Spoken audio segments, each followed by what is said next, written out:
तुम्ही पाहताय लक्षवेधीमध्ये आपण प्रश्न विचारतोय, विनोद का अपमान? तन्मय भट्टने ज्या प्रकारची भाषा वापरली ती आक्षेपार्ह आहे. आपल्यासोबत आपले मान्यवर आहेत. मी सुनीलजी तुमच्याकडे येणार आहे ब्रेकच्या नंतर लगेचच, कारण ज्या प्रकारे आपण एक चर्चा करतो या ठिकाणी की या सगळ्या गोष्टींना कंट्रोल कसा आणणार.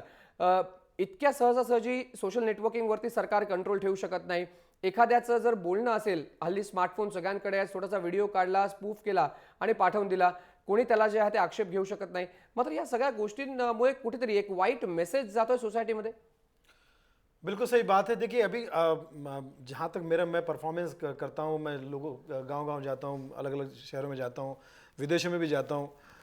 लोग सबके साथ अच्छी चीज़ सुनना चाहते हैं, मगर अकेले में वो इन लोगों को पसंद करते हैं। तो ये इन्होंने होता ना कि डायन जो है अकेले में अटैक करती है, ये भूत जो है। लेकिन फिर सुनील जी इनको रोकेंगे कैसे? अगर कुछ लोग अकेले में इनको सुनना चाहते हैं तो इनको रोकेंगे कैसे? रोकने का यही तरीका है कि मैं समझता हूँ कि जो जो दूसरे भी जो प्लेटफॉर्म है, चाहे टेलीविज़न का प्लेटफॉर्म हो, चाहे चाहे सोशल नेटवर्क का प्लेटफॉर्म हो, उनको ज़्यादा से ज़्यादा एक कह सकते हैं कि अच्छी चीज़ों को भी दिखाना चाहिए, अच्छी चीज़ों को भी मौका देना चाहिए। क्या होता है कि कमाई के चक्कर में हर आदमी लगा हुआ है कि यार उनको दिखाओ तो कमाई ज़्यादा हो जाएगी, या इनको दिखाओ तो कमाई ज़्यादा हो जाएगी। उस चक्कर में रियल टैलेंट जो है वो कहीं ना कहीं दब जाता है। मैं जानता हूँ कि रियल टैलेंट को सामने आने में थोड़ा टाइम लगता है, क्योंकि वो मेहनत का काम है, वो इतना आसान का काम नहीं है। तो उसके लिए मुझे किसी ने बोला था कि यार आपका तो कोई दोस्त है जो एक शो का 10 लाख रुपए लेता है, आप तो बहुत छोटी रकम लेते हो। मैंने कहा भाई जिस टाइप की वो आइटम पेश करता है, मुझे 100 करोड़ रुपए भी दोगे तो भी नहीं कर पाऊंगा मैं, वो तो बहुत सस्ता पड़ रहा है आपको। तो मेरा ऐसा मानना है कि जब मैं ऑडियंस के समझ जाता हूँ तो पहले तो हम स्टेज को मां सरस्वती समझ के प्रणाम करते हैं, ठीक है। फिर दर्शकों को हम अपना भगवान समझते हैं, दर्शकों को अपना परिवार समझते हैं। तो हम समझते हैं कि जिस चीज़ ने हमें इतनी इज्जत दी, जिस चीज़ ने हमें इतना सम्मान दिया, उनका सम्मान अगर हम नहीं करेंगे तो हमसे बड़ा नमक हराम कोई नहीं हो सकता। तो ये चीज़ें जो है मैं समझता हूँ कि जो लोग प्रोड्यूस करते हैं, जो चीज़ें बनाते हैं, उन लोगों को भी समझ में आना चाहिए कि सही कलाकार को थोड़ा सा अपने हिसाब से उनको एक मौका देना चाहिए, उनको आगे बढ़ावा देना चाहिए कि तुम करो, हम तुम्हारे साथ में। वरना क्या हो जाता है कि अच्छे कलाकार की हिम्मत टूट जाती है और जो नंगा नाचने वाले वो अपने नाचते हैं। और बरोबर. अमय, मी हाच प्रश्न घेऊन तुमच्याकडे येणार आहे. तुम्ही असं म्हणतात की तन्मयला जर पुढे कुठे अशा प्रकारचा शो करताना दिसला तर आम्ही ठोकून काढू. मात्र एक वर्ग आहे, काही यूथ, एक असा एक ऑडियन्स आहे जो सोशल मीडिया फॉलो करतो. हा यूथ AIB ला प्रचंड फॉलो करतो. अशा परिस्थितीमध्ये मनसे काय सगळ्या मुलांना जे आहे ते आता ठोकून काढणार आहे की तुम्ही हा कार्यक्रम बघायचा नाही, तुम्ही हे करायचं नाही, तुम्ही ते करायचं नाही, असं काय तुम्ही करणार आहात? कारण हे कसं थांबवणार तुम्ही? या कार्यक्रम बघा, असंच थांबवणार आपण. आपल्या पुढच्या पिढीला काय सांगू की अशा कार्यक्रम बघा तुम्ही. ह्या भटचा हा जो काय थिल्लरपणा जो आहे तो बघायचा आपल्या मुलांनी. त्यांनी काल एक सगळा हा गदारोळ झाल्याच्या नंतर भटनी ट्विट केलं होतं की मी लता दीदी आणि सचिन तेंडुलकरचा सन्मान करतो, त्यांचा मी मान राखतो, पण मी एक मस्करी केली, फन म्हणून केलं. हे फन जर का हे असेल आपल्या घरच्या आई वडिलांचे असे व्हिडिओ करून अपलोड करायचे, ते का नाही करत, ते का नाही केले मग आतापर्यंत? नहीं सर, ये लोग ऐसा वो भी करेंगे, ये लोग इनको चैलेंज मत कीजिए आप, ये वो भी करेंगे। तुम्ही मागच्या वेळेला जो कार्यक्रम झाला होता AIB, तुम्ही म्हणतात की यूथ फॉलोअर आहे, युथनी असे शोज फॉलो करू नये, शोज बंद झाले पाहिजे. मागच्या वेळेला करण जोहर ज्या वेळेला स्टेजवर काही बोलत होता त्यावेळेला समोर त्याची पहिल्यांदा आई बसली होती, आणि हा समोर सगळ्या महिला उपस्थित, सगळ्या महिलांबद्दलच्या वावड्या काढत होता. ही यांची संस्कृती, ही संस्कृती आपण आपल्या पुढल्या पिढीला दाखवायची. मला एक मुद्दा मांडायचा आहे, मला मान्य नाही. मला एक मुद्दा मांडायचा आहे की हा आपण ज्या विषयावर बोलतोय, सोशल साईट यायला लागल्या, प्रत्येक जण आपापला अकाउंट्स काढायला लागले, सोशल साईटवर व्यक्त व्हायला लागले. मला यात एक खूप महत्त्वाचा मुद्दा वाटतो ना की सोशल साईटवर व्यक्त कसं व्हावं ह्याचं एक वेगळं ट्रेनिंग असायला पाहिजे भारतामध्ये. म्हणजे आपण व्यक्तिगत खाजगी बोलणाऱ्या गोष्टी वेगळ्या असतात, सोशल साईटवर काही गोष्टी टाकताना काही गोष्टीचं भान बाळगायला लागतं. ह्याचं एक ऑनलाईन लिटरसी यायला लागतं ना की काय गोष्टी टाकायच्या आणि काय गोष्टी नाही टाकायच्या, ह्याचं कुठंच ट्रेनिंग झालेलं नाहीये. ते व्हायला पाहिजे का की कुठल्या गोष्टी टाकायला पाहिजे, कुठल्या गोष्टी नाही टाकायच्या. पण आपल्याकडे सगळ्यात महत्त्वाचा प्रश्न या ठिकाणी असा आहे की मी जो प्रश्न तुम्हाला विचारला होता की सगळ्या मुलांना जे आहे ते या गोष्टींपासून जाण्यापासून कसं थांबवणार. तुम्हाला खरंच असं वाटतं की एका तन्मयला ठोकून काढलं किंवा आणखीन कुठल्या तरी कॉमेडियनला असं ठोकून काढलं किंवा आणखीन कोणीतरी असं काहीतरी बोललं, त्याचे हातपाय तोडले, की ही जी कम्युनिटी आहे, जी कम्युनिटी या AIB ला फॉलो करते, जिला तन्मय भट्ट आवडतो, जिला तन्मय भट्टचे हे विनोद जे विचित्रही असतील मात्र त्या कम्युनिटीला आवडतात, त्या कम्युनिटीपर्यंत हा मेसेज जाईल स्ट्रॉंग. ही कीड वेळीच ठेचली पाहिजे आपण. ही वाळवी आहे आपल्या समाजाला लागलेली. आपल्या आपल्या पुढच्या पिढीने तरुण मुलांनी, आता जी लहान मुलं असतील शाळेत जाणारी, यांनी ह्या गोष्टी फॉलो करू नये. आत्ता जे आहेत त्याच्यात समज आता 2 लाख लोक, 2 कोटी लोक फॉलोअर असतील धरून चला आपण, तो आकडा वाढू नयेत. हे आपण आपल्या मुलांना हे नाही दिलं पाहिजे बघायला असल्या गोष्टी. पण सौमित्र, मला एक तुम्हाला या ठिकाणी प्रश्न विचारलाय, आपली पुढची पिढी बर्बाद होईल अशा प्रकारची एक भीती जी आहे ती सगळ्यांना आहे व्हिडिओ बघून. मात्र ज्या प्रकारे आपण चर्चा करतोय की स्वतः माझ्याकडे स्मार्टफोन आहे, समजा मी जाऊन YouTube वरती AIB टाईप केलं आणि जर मी तन्मयचा व्हिडिओ पाहिला, मला आवडला, मी शोला गेलो, तर मला रोखणार कोण? मला कसं थांबवणार? शोच होणार नाही आता. हा प्रश्न आहे, म्हणजे हा खराच प्रश्न आहे. पण आता यातल्या ऑनलाईन विश्वाचे आपण हे जे तोटाच आहे, हा एक प्रकारची एक ऱ्हास आहे असं म्हणूया. पण ऑनलाईनला आपला ऱ्हास खूप मोठा केला आहे. म्हणजे आम्हाला ते माहिती आहे, आपल्याकडे जी पायरसी होते सिनेमांची, हा त्याचाच एक प्रकार आहे. ही विकृतीच आहे ना, की जी सिनेमा डाउनलोड होतो आणि कुठेतरी बाहेरून तो अपलोड होतो, कारण सर्व्हर आपल्याकडे नाही आहे, जसं निलेश म्हणाला. असे खूप तोटे आपल्याकडे आहेत. हे तर खूप मोठं उदाहरण आपण दिलं. आम्हाला व्यक्तीच्या पत्रकारिता करत असताना सोशल साईटवरनं असे अनेक अपशब्दांना झेलावं लागतं, असं थेट बोलायला लागतं, शेलक्या शब्दांचा मार खायला लागतो, कौतुका असतातच कधी असभ्य भाषा असते. सांगणार कोणाला आणि किती लोकांना थांबवणार? पण ही समाजातली एक कीडच आहे, आपल्याला समजून घ्यायला लागेल. नाही, पण मी या बाबतीत म्हणेन की सोशल मीडियातली ही कीड आहे. जशी समाजात कीड आहे ना, तशी ही सोशल मीडियातली कीड आहे. पूर्णतः सोशल मीडिया म्हणजे नकारात्मक आहे, समाजाला अधोगतीकडे घेऊन जाणार आहे असं नाही. आज युट्यूबवर ग्रामीण भागातला विद्यार्थी अनेक सायन्सचे ट्युटोरियल, अनेक अभ्यासक्रम जे आहे ते युट्यूबवर बघून तो जगातल्या अनेक गोष्टी जो आहे ते शिकण्याचा प्रयत्न करतोय ना. आणि तो टीनेज मधला 14-15 वर्षाचा मुलगा तेही बघतोय, AIB पण बघतोय आणि पॉर्न साईट पण बघतोय. मुख्यतः प्रश्न हाच आहे, जसं अमय म्हटला, मी अमयच्या विचारांशी पूर्णतः सहमत आहे की आपल्याला या पिढीला कुठे ना कुठे समज द्यावी लागेल की हे चुकीचं आहे आणि या चुकीच्या गोष्टींचं समर्थन किंवा याला सबस्क्राईब करणं ही चूक आहे. हे जोपर्यंत आपण, हा मुळात संस्कारांचा भाग आहे, जसं आपण समाजात संस्कार देतो तसं सोशल मीडिया वापरासंदर्भातला संस्कार देणं तेही तितक्याच गरजेचं आहे. आणि ते जोपर्यंत आपण आपल्या कुटुंबाला देत नाही तोपर्यंत अशा अपप्रवृत्ती ज्या आहे त्या वाढीला लागणार, त्याला आपण रोखू शकणार नाही. पण ज्या प्रकारे आपण चर्चा करतोय की कुठेतरी सोशल मीडिया वापरावरती आता बंधनं आणली पाहिजेत. मग हा सगळं संपूर्ण मुद्दा जेव्हा चर्चेत आलेला आहे तेव्हा शिवसेना असू दे, मनसे असू दे किंवा भाजप असू दे, पोलिसांमध्ये जाऊन तुम्ही तक्रार केली, तर यामध्ये कारवाई व्हायला हवी, अटकच करावी, अशा प्रकारे सगळं केलं. मात्र ह्याच्या पुढे जाऊन सोशल मीडिया बाबत जे आहे ते कशा प्रकारचे एक चांगले रूल्स अँड रेग्युलेशन्स आले पाहिजे, सोशल मीडियाच्या वापराबद्दल काही निर्बंध आले पाहिजेत, अशा प्रकारची चळवळ जी आहे ती केव्हा आणि कधी सुरू होणार? ही पहल जी आहे ही राजकीय पक्षांकडून होणार की नाही?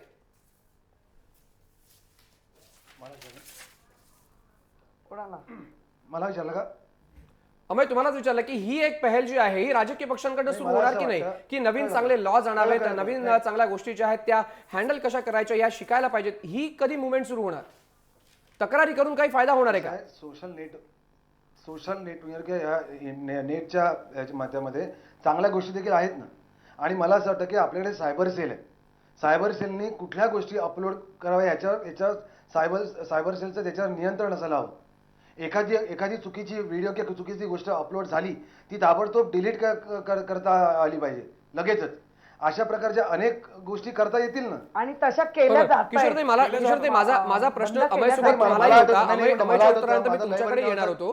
तुम्ही तक्रारी करता, तुम्ही आंदोलन करता, पुतळे जाळता, मग पुढे जाऊन काय? चित्रपट दुसऱ्या दिवशी अपलोड झाला होता, हे जर डिलीट केला होता आम्ही.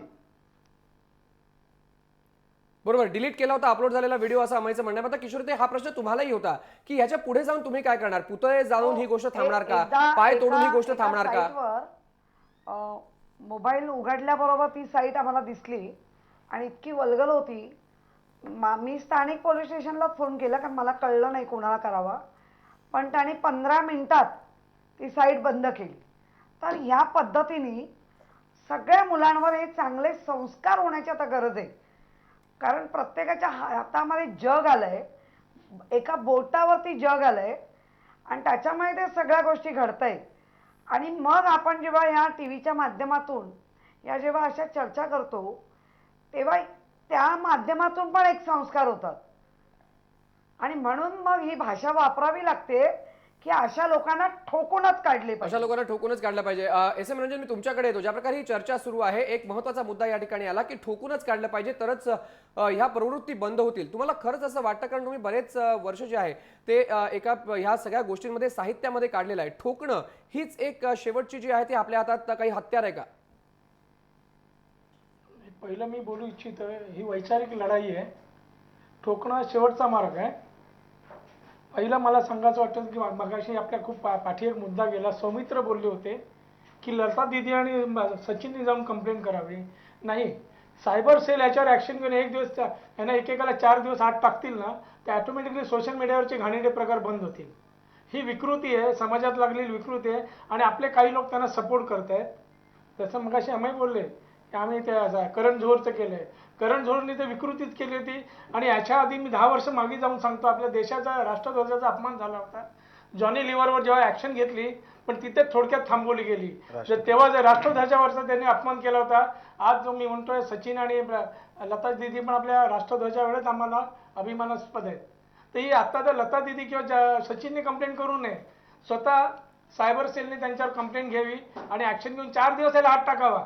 म्हणजे याला मारायची पण जरूर लागणार नाही, सगळे ऑटोमॅटिकली सरळ होतील. नाही नाही, सचिनच्या बायकोनी केली आहे तक्रार, त्या ट्विटरवर तिने नाराजी व्यक्त केली आहे. नाही, मी तुमच्या लता मताशी सहमत दीदींनी आहे. पण नाराजी व्यक्त केली आहे. ओके मॅडम, मी तुमच्या मताशी सहमत आहे, पण पोलिसांनी यांना 4 दिवस हात टाकले आणि पोलिसांनी automatic सरळ ऍक्शन होतील. याच्यामध्ये जे आहे ते का घेतले नाही? सुनीलजी, मी शेवटचं तुमच्याकडे येतो. पण आपल्याला अत्यंत वेळ कमी आहे.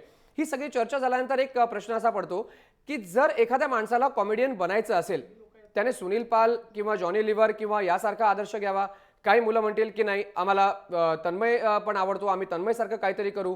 कुठेतरी असं वाटतं की या गोष्टींमुळे एक नवीन पिढी जी कॉमेडियनची बनेल किंवा जिला बनायचं आहे, ती पिढी कन्फ्युज्ड होईल की मी काय पाहतोय आणि मला काय बनायचं आहे. जिसको भी कॉमेडियन बनना है आगे चल के, मैं चाहता हूँ कि वो ऐसे 2 लोगों को देखें. एक वल्गर कॉमेडी करता है उसको देखें, और एक नॉर्मल जो सबके लिए कॉमेडी करता है उसको देखें, और खुद डिसाइड करें कि कौन सी चीज़ लॉन्ग लाइफ है, किसको लोग ज़्यादा पसंद करते हैं, किसको आप अपने परिवार के साथ में. देखो, ये तो कॉमन सेंस की बात है यार, कि आप किसी के साथ बात कर रहे हो, हम लोग बात कर रहे हैं, तो एक शब्दों का सही उच्चारण ये तो हमारा कर्तव्य है.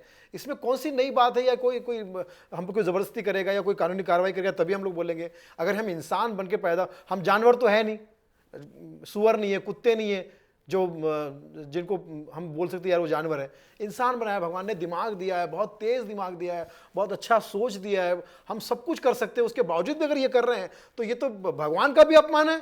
और ये जो हमारे भारत रत्न है, मैं कहता हूँ, अभी किसी ने मुझे कहा था कि कन्हैया से तन्मय को मत मिलाओ. भाई क्यों नहीं मिलाऊं? उसने भारत का अपमान किया, इन्होंने भारत रत्न का अपमान किया. तो कहीं ना कहीं भारत ही है. सुनील जी, कन्हैया कुमार का टॉपिक जो है वो बिल्कुल डिफरेंट था. कन्हैया कुमार के बारे में जो है वो अदालत के बारे में अदालत में फिलहाल जो ये केस है कि यहाँ पे देशद्रोह हुआ या नहीं. यहाँ पर हम बात कर रहे हैं तन्मय की भाषा की, जिस तरह का भाषा तन्मय ने इस्तेमाल की है. तो इसलिए कन्हैया और तन्मय ये 2 डिफरेंट टॉपिक है. मैं तो अदालत की रिस्पेक्ट करता हूँ, मैं कानून की भी रिस्पेक्ट करता हूँ. मेरा ये कहने का मतलब कि जो आप भारत रत्न मतलब बहुत बड़ी चीज़ होती है. लोग बहुत मेहनत करते हैं, उसके बावजूद किसी एक को भारत रत्न मिलता है. उसके बारे में अगर आप बोल रहे हैं, उनको अपमान कर रहे हैं, तो कहीं ना कहीं आप देश का ही अपमान कर रहे हैं, और वो कहीं ना कहीं देशद्रोही है. आप मानो या ना मानो. और देशद्रोही को जो सजा इन्होंने कहा था कि 4 दिन इनको जेल में डालो. 4 दिन क्या होगा? इनको 40 दिन डालोगे अंदर तो भी ये सजा बाहर निकल, क्योंकि उनको पता है लगातार पब्लिसिटी मिलती रहेगी 40 दिन तक. इनको कम से कम 20 साल के लिए अंदर डालना चाहिए, 20 साल के लिए, ताकि पूरी जिंदगी इस बात के पश्चाताप में गुजर जाए कि साला जो मैंने किया था वो देशद्रोह था. देशद्रोह था. निलेश जी, मी तुमच्याकडे येतो. शेवटचा आपल्याकडे 1 मिनिट आहे, म्हणून एक समप म्हणून तुम्हाला प्रश्न विचारतो. आपण असं म्हणतो की यांना आतमध्ये टाकायला पाहिजे, मनसे म्हणतं यांना तोडफोडींची भाषा समजते तीच करायला पाहिजे. मात्र या सगळ्या चर्चेनंतर एक जो आहे तो एक मुद्दा प्रकर्षाने जाणवला की तुम्ही यांच्यावरती जे आहे ते बंधनं कितपत आणू शकता. तुम्ही यांच्यावरती आत्ता लगेचच बंधनं आणू शकत नाही. एक यूथ असा आहे ज्याला हा खरंच आवडतो, हा यूथ त्याला पाहणार. या सगळ्या चर्चेनंतर पब्लिसिटीचा मुद्दा जेव्हा आला तेव्हा मग मनसेने तक्रार केली, आपण त्याला पब्लिसिटी दिली, चर्चा केली, आपण त्याला पब्लिसिटी दिली. त्यामुळे कुठेतरी असं वाटतंय की या बद्दल आता काहीतरी स्ट्रॉंग व्ह्यूज लोकांमध्ये जे आहे ते तयार व्हायला पाहिजे. मयंक, मुख्यतः आपण आजची जी चर्चा घडवून आणलेली आहे, ही चर्चा कुठेही तन्मयला किंवा AIBला पब्लिसिटी मिळावी यासाठी नाही. मुख्यतः जी अपप्रवृत्ती आहे तिला व्यसन घालण्यात यावं यासाठी म्हणून आहे. आणि जसं सुनीलजी अगदी सुरुवातीला म्हणाले की comedy is a very serious business. आणि मुख्यतः जर अशा स्वरूपामध्ये विनोद करायचा असेल तर मुळात विनोद करण्यासाठी म्हणून एक बौद्धिक पातळी लागते करण्यासाठीही आणि समजण्यासाठीही. मुख्यतः या कलाकारांची ती पातळी नाही हेच यावरून सिद्ध होत आहे. आणि त्यामुळे आपण मुख्यतः फक्त कायद्याच्या कक्षेत राहून यांच्यावर नियंत्रण आणता येईल अशी परिस्थिती नाही. आपण ते प्रयत्न जरी करत असलो तरी ते तातडीने शक्य नाही. मग काय शक्य आहे?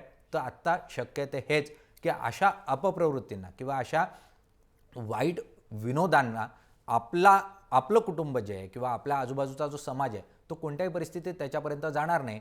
आणि अशा गोष्टी सबस्क्राईब करणं किंवा बघणं या चुकीच्या आहे अशी एक मानसिकता तयार करण्यामध्ये जर आपण यशस्वी झालो तर निश्चितच याला नियंत्रण मिळू शकेल. मार जोडीनं काही काळासाठी म्हणून हे नियंत्रणात येईल, मात्र दीर्घकालीन उपाययोजना म्हणून याच्याकडे बघितलं जाऊ बरोबर, शकतं. लॉंग टर्म योजना म्हणून याच्याकडे पाहता येणार नाही. धन्यवाद, तुम्ही सगळे आज या चर्चेमध्ये सहभागी झालात. विनोद का अपमान याच्याबद्दल आपली चर्चा होती आणि या चर्चेमध्ये आपण जाणून घेण्याचा प्रयत्न केला की कशा प्रकारे या संपूर्ण मुद्द्यावरती काय करायला पाहिजे. आमचा प्रश्न पुन्हा एकदा पहा, लक्षवेधीचा प्रश्न होता की तन्मयने जो विनोद केला हा अपमानच आहे का? तर आपण चर्चा केली प्रामुख्याने तन्मय भट्टने केलेला हा विनोद होता का अपमान. मात्र पोल काय आहे लोकांची काय प्रतिक्रिया आहे ती आपण पाहूया. आमच्या ट्विटरवरती जी प्रतिक्रिया आली होती, हा पोल काय आहे. 90% लोकांचं म्हणणं आहे, महाराष्ट्राचा कौल, की हा अपमानच आहे. तन्मयने केलेला हा विनोद नव्हता, हा अपमानच आहे. तर 10% असं म्हणतायत की हा विनोद असू शकतो, याला अपमान म्हणता येणार नाही. जय महाराष्ट्राच्या विशेष कार्यक्रम लक्षवेधीमध्ये वेळ झालेली आहे इथेच थांबण्याची. ताज्या अपडेट आणि घडामोडींसाठी तुम्ही पाहत रहा जय महाराष्ट्र.